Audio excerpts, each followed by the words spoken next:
आज रक्षाबंधन का दिन है, फिर भी न जाने क्यों मन दुखी है। हर साल मैं इस दिन का बेसब्री से इंतजार करती हूँ, जैसे हर बहन और भाई करते हैं। रक्षाबंधन साल में एक ही तो त्यौहार आता है जिसे बहन और भाई के प्यार का दिन कहा जाता है, और मैं इस त्यौहार को हर साल बहुत खुशी से मनाती आई हूँ। पर आज मन खुश नहीं था, ना जाने क्यों। आज मेरे भाई को राखी बांधने का मन नहीं था। अब आप सभी सोच रहे होंगे कि आखिर एक बहन का राखी के दिन उसके भाई को राखी बांधने का मन क्यों नहीं था। जानना चाहते हैं स्नेहा की कहानी? तो चलिए कहानी शुरू करते हैं। शायद यह कहानी आप सभी की ज़िंदगी से भी जुड़ी हो। कहानी पूरी सुनिएगा और आखिरी में कमेंट करके जरूर बताइएगा कि कहानी आप सभी को कैसी लगी। स्नेह बेटा, अभी तक तू सो कर नहीं उठी? अरे आज रक्षाबंधन का दिन है, जल्दी से नहाकर तैयार हो जाओ, फिर मंदिर भी जाएंगे। और अपने भाई को राखी नहीं बांधेगी क्या? हर साल तो रक्षाबंधन के दिन सबसे पहले सोकर उठ जाती थी, फिर क्या हुआ इस बार तुझे? क्या हो गया है?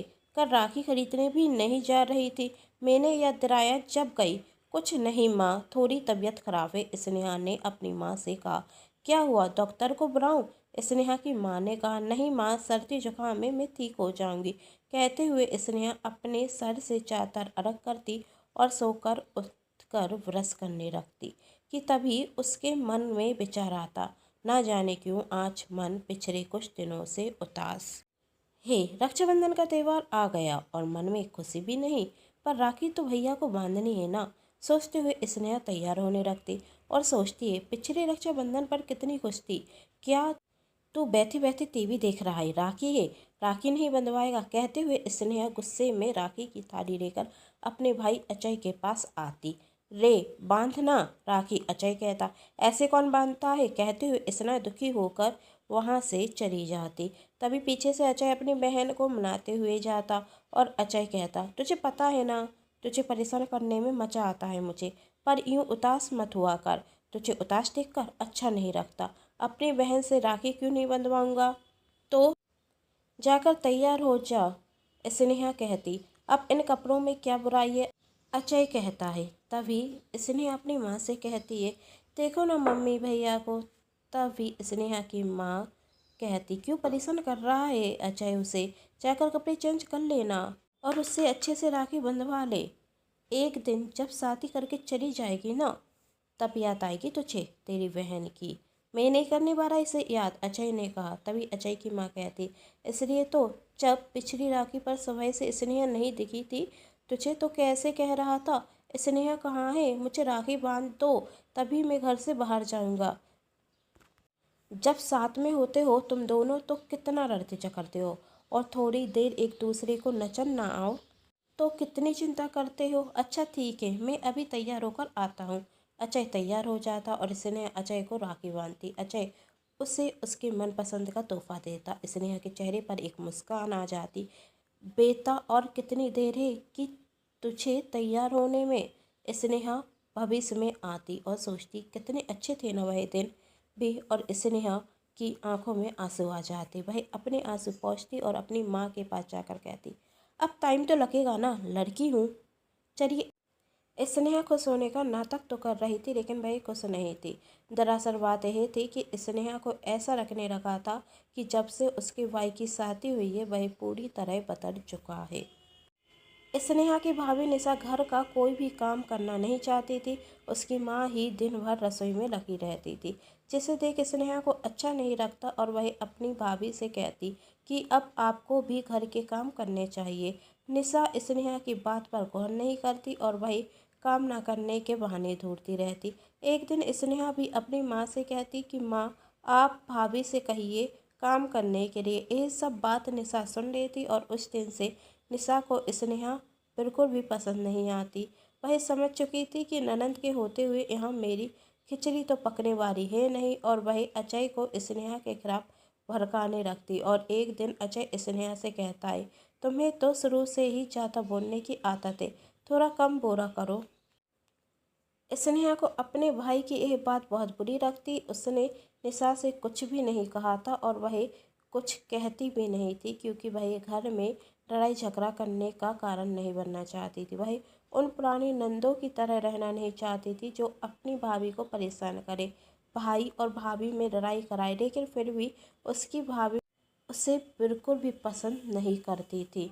इसलिए सोच रही थी, मैं तो हमेशा भैया का पक्ष लेती आई हूँ। यदि पापा मम्मी कुछ कहते थे तो मैं भैया का ही पक्ष लेती थी, लेकिन आज मेरे भाई को मेरी वही बोली गलत रखने रखी है। जो करता कहता था कि स्नेहा सही कह रही है, आज उसे मैं गलत रख रही हूँ, जबकि मैं तो कुछ बोली तक नहीं।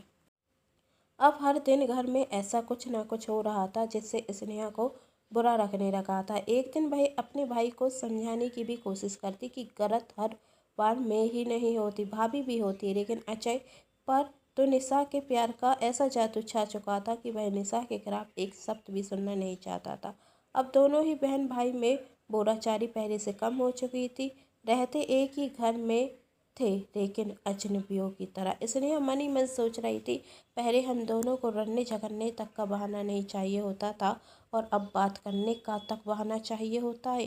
देखते ही देखते दिन और महीने निकलते गए और आज राखी का दिन आया। स्नेहा का मन उदास था। आज राखी थी और हर बहन अपने भाई को राखी बांधती थी, उसकी सलामती की प्रार्थना करती है। स्नेहा भी इसी सोच के साथ अपने भाई के अच्छे भविष्य की प्रार्थना करते हुए उसे राखी बांधती। पर ना जाने क्यों स्नेहा को यह लग रहा था कि अब क्या पता भाई अपने भाई को कितनी और राखी बांध पाएगी। उसे ऐसा महसूस होने लगा था कि एक बार शादी हो गई तो उसका भाई उसे भूल जाएगा, और स्नेहा का वह दर्द साबित हुआ। और आज 5 वर्ष बाद स्नेहा का भाई उसे भूल चुका था, या यह कहा जाए भूल तो पहले ही चुका था, आज छुटकारा मिल गया था। आज राखी का दिन था और उसके भाई का एक भी फोन नहीं आया था। तभी स्नेहा का पति कमरे में आता और कहता, मैंने ड्राइवर से कह दिया है, वह तुम्हें तुम्हारे मायके छोड़ देगा। तब स्नेहा कहती, नहीं मेरी तबीयत कुछ ठीक नहीं रख रही है, मैं नहीं जाऊंगी। तभी उसके पति ने कहा, नहीं जाओगी? आज राखी है, अपने भाई को राखी नहीं बांधोगी? तब स्नेहा मन में कहती, जिसे बुलाना चाहिए था उसने तो एक भी फ़ोन नहीं किया, और जब से शादी हुई है तब से मैं अपने मन से ही तो जा रही हूँ। भैया तो मेरे कभी मुझे याद तक नहीं करते, शादी के बाद एक बार भी फ़ोन करके नहीं पूछा कैसी हो। अरे बात का तो छोड़ो, जब शादी नहीं हुई थी और बीमार हो जाती थी तब भी भैया को मेरी कोई परवाह नहीं थी। इससे अच्छा तो अपनी ननद से राखी बंधवा लूँगी। पैसे भी वही कहती आ रही हैं, भाभी आपकी शादी को 5 वर्ष हो गए और हमने तो आपको भैया को साथ में राखी बांधी ही नहीं। आज अपनी ननद से राखी बंधवा कर एक अच्छी भाभी होने का कर्तव्य निभाऊंगी। स्नेहा ने अपने पति से कहा, भाई मैंने राखी भेज दी है। थोड़ी देर में स्नेहा की ननद आ जाती है और अपने भैया भाभी को राखी बांधती। तभी स्नेहा की ननद कहती, भाभी आप दुनिया की सबसे अच्छी हैं। भाभी आप सच में बहुत अच्छी हैं। आजकल की भाभी तो घर में आते ही साथ सबसे पहले ननद को ही घर से दूर करना चाहती है, पर आपने तो कभी ऐसा सोचा ही नहीं। मेरी कई सहेलियों की भाभी को तो उन्हें पसंद भी नहीं करती, उन्हें उनका घर पर आना पसंद नहीं, उन्हें घर पर नहीं बुलाती। जिस घर में उन्होंने जन्म लिया उस घर से दूर कर देती हैं। तभी स्नेहा ने कहा, यह घर आपका है और मुझे कोई अधिकार नहीं कि मैं आपको इस घर से दूर कर सकूं, और ऐसा ही आप अपनी ननद के साथ भी करना। स्नेहा की ननद कहती, भाभी मैं आप जितनी अच्छी ही भाभी बनूंगी। थोड़ी देर में स्नेहा कमरे में आती और बहुत सब चलाने रखती और देखती उसकी भाभी ने तो स्टेटस डाला ही नहीं। वैसे तो उन्हें बहुत स्टेटस डालने का शौक है, पर आज ऐसा क्या हो गया कि उन्होंने स्टेटस डाला ही नहीं, कहीं भूल गई क्या? तभी स्नेहा की ननद उसके कमरे में आती है और कहती, भाभी मैं जानती हूँ कि आप आज राखी के दिन अपने मायके क्यों नहीं गई, अपनी भाभी के बुरे व्यवहार की वजह से ना। भाभी पता है जो बुरा करता है उसके साथ बुरा होता है। मैं कुछ समझी नहीं, स्नेहा ने कहा। तभी स्नेहा की ननद कहती, भाभी आपकी भाभी ने आपको आपके भैया से दूर किया है ना, तो उनके साथ भी वही हुआ। आपकी भाभी की शादी अभी अभी हुई है, और जिस लड़की से शादी हुई है उसने साफ साफ आपकी भाभी से कह दिया है कि घर पर आकर लड़ाई झगड़े मत कराया कीजिए। राखी पर आने की कोई ज़रूरत नहीं, क्योंकि मैं अपने मायके जा रही हूँ और साथ में आपके भैया भी जा रहे हैं। यदि आपको इतनी राखी बांधनी है तो राखी भेज देना। वैसे भी आपकी शादी को इतना टाइम हो गया है, तो आप तो हर बार अपने भैया को राखी बांधती आ रही हैं ना। लेकिन मेरा तो यह शादी के बाद पहला ही रक्षाबंधन है, तो मैं जा रही हूँ और आपको आने की कोई ज़रूरत नहीं। अपनी ननद की यह बात सुनकर स्नेहा को मन ही मन खुशी होती। वैसे स्नेहा को दूसरों के घर से कुछ भी लेना देना नहीं होता था। किसके घर में कौन सी खिचड़ी पक रही है उससे मतलब नहीं था, और दूसरों के दर्द में पर खुश होने वालों में से नहीं थी। लेकिन न जाने क्यों आज उसे खुशी हो रही थी। शायद वह भी इसी दिन का इंतजार कर रही थी। अब स्नेहा सोच रही थी, जरा भाभी को भी तो पता चले अपना घर छूटने का दर्द होता क्या है। कहानी पसंद आने पर चैनल को सब्सक्राइब, वीडियो को लाइक एंड शेयर जरूर कीजिएगा। Thanks for watching. स्माइल।